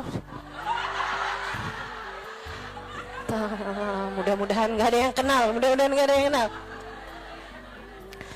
Jangan sampai orangnya bilang gitu kan, no sebelahnya no. Mobilnya di samping kamu nih. Ya Allah, saya takut ditimpukin orang. Bikin macet aja nih jalanan. Ya Allah, maafin ya Allah, maafin ya Allah. Saudaraku sekalian, saya bisa jadi penyebab hal-hal nggak mengenakan dalam dirimu, bukan? Akan tetapi saya nggak pernah nih, Ustaz ini gimana? Ustaz kagak ada kapok-kapoknya ngajar. Nggak pernah saya digituin. Nggak pernah saya digituin. Yang ada adalah makasih ya Ustazah gitu. Betul? Betul? Iya, entah itu diomongin ataupun dari wajah-wajahmu saya tahu. Kamu berterima kasih kepada aku, saya tahu. Saudaraku sekalian yang saya muliakan, Allah berbuat semuanya kepadamu seperti itu. Kamu kadang dikasih hal-hal yang gak enak tuh kamu rasain. Itu sebenarnya karunia dari Allah Subhanahu wa taala. Karunia dari Allah Subhanahu wa taala, teman-teman. Untukmu, kamu gak akan sampai di titik ini kalau gak ngalamin kesulitan di masa-masa dulu gitu. Dan kita terus berproses. Untuk setiap kesulitan yang datang dalam kehidupan kita adalah cara Allah Subhanahu wa taala buat nyenengin kita. Maka siapapun yang menjadi jalan Allah memberikan pil-pil pahit dalam kehidupan kita, maafkan dia. Sebab pada hakikatnya semuanya dari nih, sebelum masuk nisfu Sya'ban, maafin semuanya. Maafin. Hatimu tuh biar bersih, teman-teman. Jangan mau-maunya naruh dendam, jangan mau-maunya naruh kebencian, jangan mau-maunya naruh permusuhan di hati kamu, jangan mau-maunya. Hatimu cukup berharga untuk kamu taruhin sampah-sampah jelek seperti itu, jangan keluarin. Setiap kali ngerasa benci sama orang, astagfirullah ya Allah, bersihin hati saya ya Allah, bersihin hati saya ya Allah. Belum tentu saya lebih baik daripada dia ya Allah, bersihin hati saya ya Allah, bersihin hati saya. Minta sama Allah SWT, saya maafin dia ya Allah, saya maafin dia. Gitu teman-teman. Insya malam nisfu Sya'ban, demikian pula dengan malam Ramadan. Segera akan kita jelang. Ada hal-hal yang indah-indah nih ya di bulan suci Ramadan. Malam pertama jangan lupa baca surat Al-Fatah. Kemudian ada 3 hal yang kamu harus lakukan biar dapat Lailatul Qadar. Malam pertama itu juga malam penting, teman-teman. Dalam bulan Ramadan itu ada 3 malam penting. Yang pertama malam pertamanya, kedua malam 17 Ramadan, yang ketiganya malam Lailatul Qadar. Meskipun yang Lailatul Qadar tuh tanggalnya nggak pasti, tanggalnya nggak tetap. Kalau yang pertama nih malam pertama Ramadan itu kan udah pasti tuh, enak tuh. Makanya itu deh yang kamu kejar bener-bener dah, ya, yang pasti gitu kan, malam pertama Ramadan. Malam pandangan rahmat dari Allah Subhanahu wa taala. Idza jaa awwalu lailatin min Ramadan nadarallahu ila ibadihi bi ainir rahmah. Hadisnya pernah saya dengar disampaikan Sayyidil Habib Umar bin Hafid, apabila datang malam pertama di bulan suci Ramadan, Allah akan memandang hamba-hambanya dengan pandangan penuh cinta. Wa man yanzurullahu ilaihi bi ainir rahmah lam yu'adzibhu abada. Siapa yang dipandang Allah dengan pandangan penuh cinta di malam pertama Ramadan, Allah tidak akan pernah tega menyiksa dia selama-lamanya. Kamu hanya perlu satu malam, teman-teman.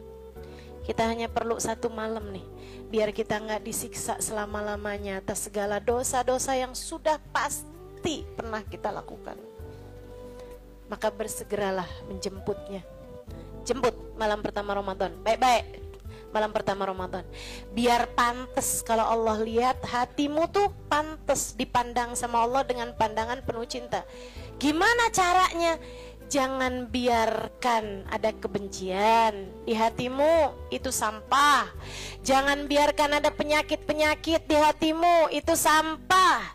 Iri, dengki sama orang, ya kan? Jangan biarkan ada kesombongan di hatimu, itu penyakit. Teman-teman saudaraku sekalian, sampah besar di hatimu tuh. Merasa diri sesiapa, menganggap diri kalau enggak karena saya. Oh, hati-hati. Tuh, malam pertama Ramadan, kita usaha deh nih, sebelum datang malam pertama Ramadan nih, usaha ngilangin tuh penyakit-penyakit hati itu. Usaha kita ilangin terus aja sampai Allah Subhanahu wa taala layak memandang kita dengan pandangan kasih sayangnya. Dan lebih dalam lagi daripada itu, usahakan agar Allah ketika lihat kita malam pertama Ramadan, di hati kita nggak tertarik sama dunia. Allah lihatnya, wah ini dia nih, aku bertahta di hatimu, sebab ternyata kamu tidak tertarik kepada selainku. Gitu, ya kan? Begitu dilihat malam pertama Ramadan, didengerin doanya, minta duit lagi, minta THR cepet turun lagi aja. Kenapa itu mulu sih yang kamu minta? Wahai hambaku, tidakkah kamu tertarik padaku? Bukankah selama ini aku yang memberi padamu?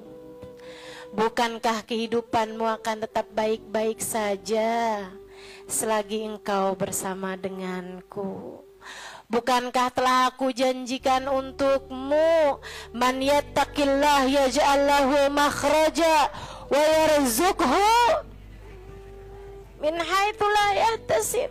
Siapa yang takwa padaku, kata Allah, aku akan selalu berikan jalan keluar dari setiap permasalahan, dan akan aku beri rizki dari arah yang tidak disangka-sangka.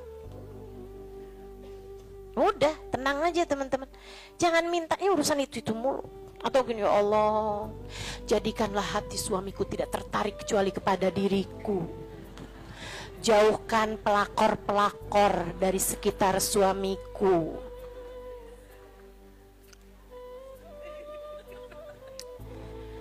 Ya gimana hatimu mau pantas dipandang Allah dengan pandangan cinta? Kata Allah, bagaimana aku bertahta di hatimu jika hatimu telah penuh dengan cinta kepada selainku. Mudah-mudahan biar bisa paham urusan. Amin ya rabbal alamin. Hati yang ingkisar, hati yang patah karena Allah, hati yang hancur karena takut kepada Allah, hati yang remuk redam karena malu kepada Allah, hati yang menunduk dalam, hati yang menunduk dalam karena khusyuk, tawadu padanya, hati yang tersenyum malu karena cinta dan rindu kepada Allah. Jika Allah lihat itu pada hatimu teman-teman, di malam pertama Ramadan, maka Allah berkenan untuk menerima hatimu. Allah jadikan hatimu sujud kepadanya dengan sujud yang tidak pernah terangkat lagi sesudahnya. Itu katanya Imamul Haddad. Ketika ditanya, ya Imam, alis sujudi, alil qalbi sujud. Imam, hati itu ada sujudnya gak sih? Kata muridnya. Katanya Imamul Haddad, saya senang ketika ada yang menanyakan ini pada saya. Kata muridnya, dan Imam, saya sudah menanyakan ini kepada yang lain. Akan tetapi saya tahu hanya darimu saya mendapatkan jawabannya. Imamul Haddad kemudian berkata, ya bunai, wahai anakku, innan lil qalbi sujud wa idza sajad lam yarfa' ba'dahu abada. Anakku, hati ada sujudnya, dan ketika hatimu sujud, Allah tidak akan pernah mengangkatnya selama-lamanya. Gak pernah bangun lagi. Hati itu kalau udah sujud terus sampai sakaratul maut. Hati kalau udah sujud terus. Hati, roh kalau udah sujud kepada Allah gak keangkat lagi teman-teman, gak bangun lagi. Hati kalau udah sujud tunduk terus sama Allah. Hatinya rapuh terus karena Allah. Hatinya terpaut terus sama Allah. Hati kalau udah sujud nggak di mana yang diingat Allah aja. Hati kalau udah sujud nggak lagi ngarep cinta manusia. Hati kalau udah sujud nggak lagi tertarik sama dunia. Hati kalau udah sujud, dia tahu menempatkan hatinya. Dia tahu berbuat apapun kepada hamba-hambanya Allah Subhanahu wa taala.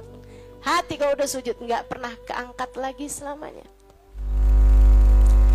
Sampai dia akan datang di akhirat dengan membawa hati yang sujud kepada Allah. Sampai nanti dia akan masuk surga Allah sebagai tempatnya hamba-hamba yang sujud kepadanya. Kita kepengen jadi orang yang hatinya dipandang Allah dengan pandangan kasih sayangnya. Di malam pertama bulan suci Ramadan, karena kata Nabi Muhammad nih mas ini, wa man yanzur ilaihillah bi an rahmati lam yu'adzibhu abadan. Siapa yang hatinya dipandang, siapa yang dipandang sama Allah dengan pandangan kasih sayangnya bermalam pertama Ramadan, maka Allah tidak akan pernah tega untuk menyiksa dia selama-lamanya. Oh, senang bener nih, insyaallah. Udah pasti lagi malam pertama Ramadan. Udah tuh tinggal kita usaha aja nih biar bagusin hati sampai datang malam pertama.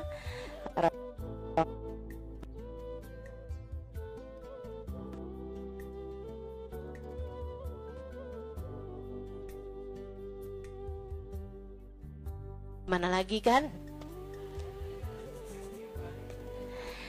Kita terjebak dengannya.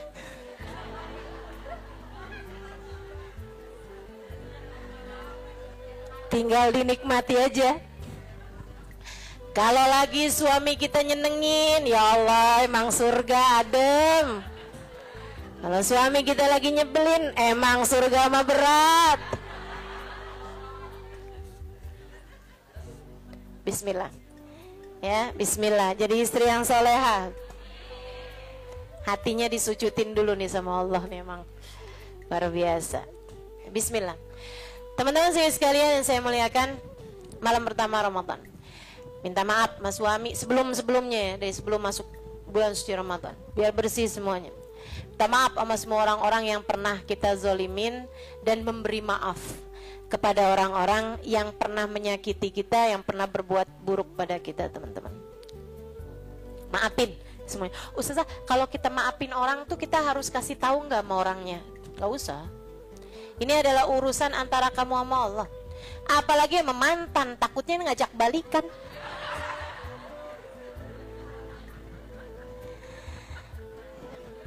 Saya habis dengar ceramahnya Ustazah, jadi mulai sekarang saya sudah memaafkanmu. Begitu kan? Oh gitu. Kamu udah punya pasangan belum sekarang? Ya. Kalau saya telepon kamu ada yang sakit hati nggak? Nah, dari tuh mulai tersetan masuk dari arah yang lain lagi, udah deh. Udah jadi mantan udah biarin aja teman-teman. Dah, nggak usah ya, nggak usah balikan, nggak usah bikin dosa, nggak usah balikan. Itu urusanmu maksud saya. Tapi jangan bikin dosa, jangan bikin dosa. Baik, saudaraku sekalian saya muliakan, taditum, minta maaf dan memberi maaf sebelum masuk bulan suci Ramadan. Biar hatimu pantas dipandang Allah dengan pandangan penuh kasih sayang. Malam pertama Ramadan, kemudian malam 17 Ramadan. Saudaraku sekalian, enggak ada acara di tempat ini karena sudah tidak lagi memungkinkan untuk diadakan sholat raweh dan lain sebagainya. Gitu kan ya? Jadi selama bulan suci Ramadan semua kajian saya memang saya liburkan secara offline ya. Kajian offline semuanya saya liburkan. Online ada nggak Ustazah? Belum saya pikirin. Tapi yang pasti teman-teman sekalian, malam 17 Ramadan adalah salah satu malam penting. Malam apa itu Ustazah? Malam awal kali turunnya Al-Quran. Itu ya, inna anzalnahu fi lailatul qadr. Lailatul qadri khairum min alfi syahr, tanazzalul malaikatu warruhu fiha biidni rabbihim min kulli amrin salamun hiya hatta matla'il fajr. Itu banyak juga mengatakan tuh malam 17 Ramadan malam nuzulul Quran dan juga malam Lailatul Qadar. Ala kulli hal, akan tetapi awal turunnya Al-Quran tuh memang pada malam 17 Ramadan. Itu satu, sama malam perang Badar. Malam perang Badar. Jadi itu adalah malam haul Ashabul Badr. Ashabul Badr, orang-orang yang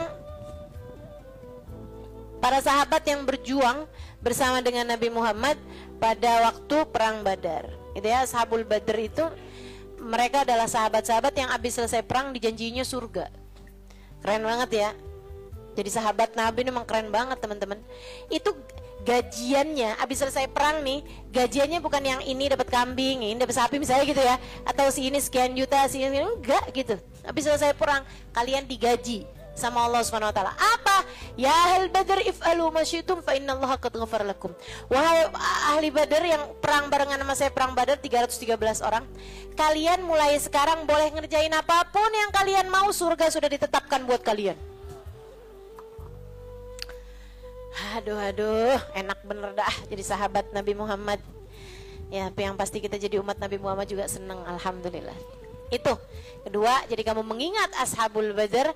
Kalau bisa malam 17 tuh kamu baca Jaliyatul Qadr namanya. Itu qasidah-qasidah yang berisi nama-nama Ashabul Badr. Agak panjang dan nama-namanya juga agak sulit karena nyebut-nyebut nama-nama kan agak susah. Kalau emang susah kamu baca itu atau kamu nggak dapet catatannya begitu ya, kamu cari aja qasidah salawat yang pakai menyebut bi ahlil badri. Ya Allah, ingat kan? Salatullah salamullah ala taha rasulillah. Salatullah salamullah ala yasin habibillah. Tawassalna bi bismillah wa bil hadi rasulillah wa kulli mujahidin lillah bi ahlil badri ya Allah. Salatullah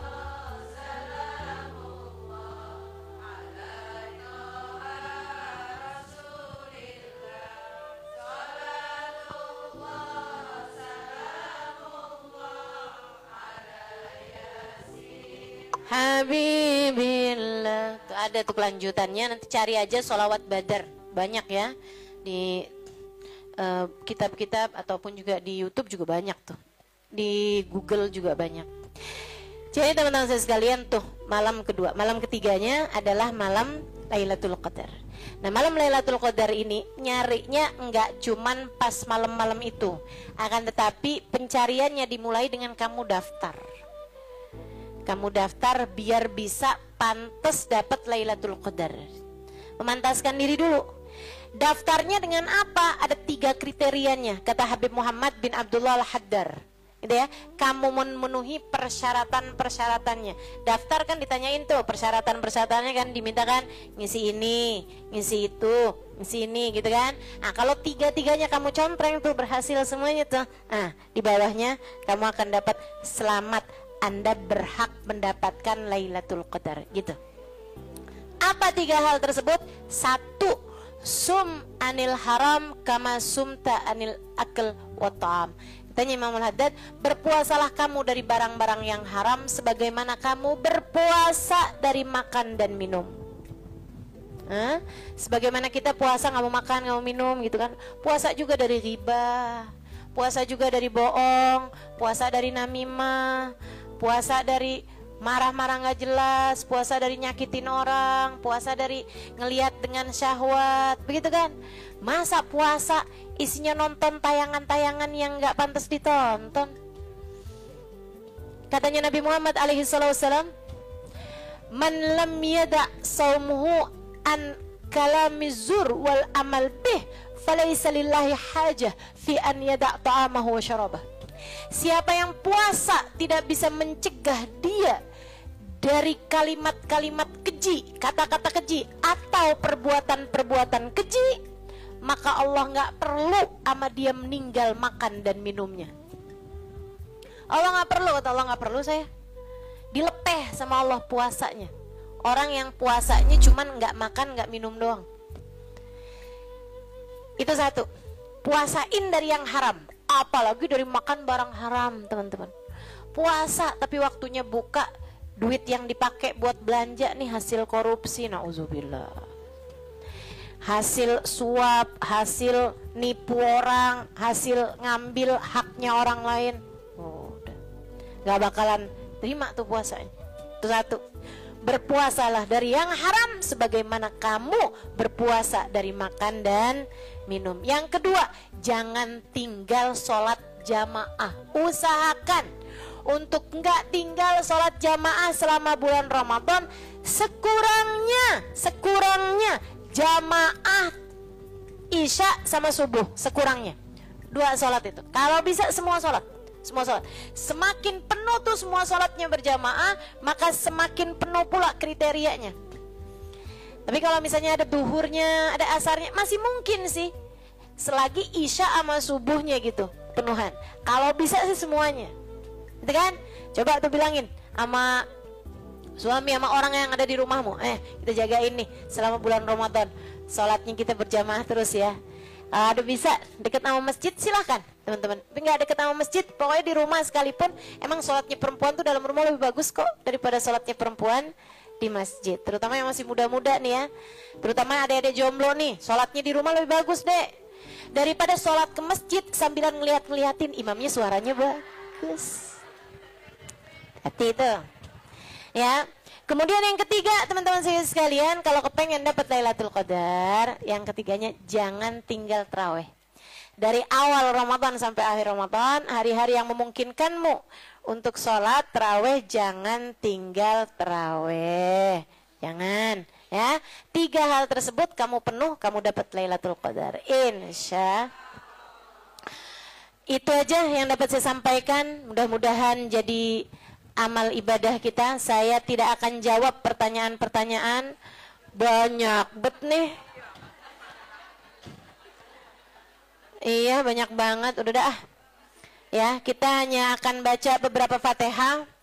Yang pertama, kita akan bacakan Fatihah. Mudah-mudahan apa yang kita pelajari selama berbulan-bulan setahun di sini, semoga diterima Allah Subhanahu wa taala, dapat kita amalkan, dimudahkan untuk kita mengamalkannya. Semoga kita dapat menjadi hamba-hamba Allah yang salehah. Semoga kita menjadi hamba-hamba Allah yang semakin hari semakin dekat dengannya. La hadiniyah wa bi kulli niyatin salihah jami'ah syamilah la hadratin Nabi Muhammad sallallahu alaihi wa alihi wasallam. Al-Fatihah. Bismillahirrahmanirrahim. Alhamdulillahirabbil alamin. Arrahmanirrahim. Maliki yaumiddin. Iyyaka na'budu wa iyyaka nasta'in. Ihdinas siratal mustaqim.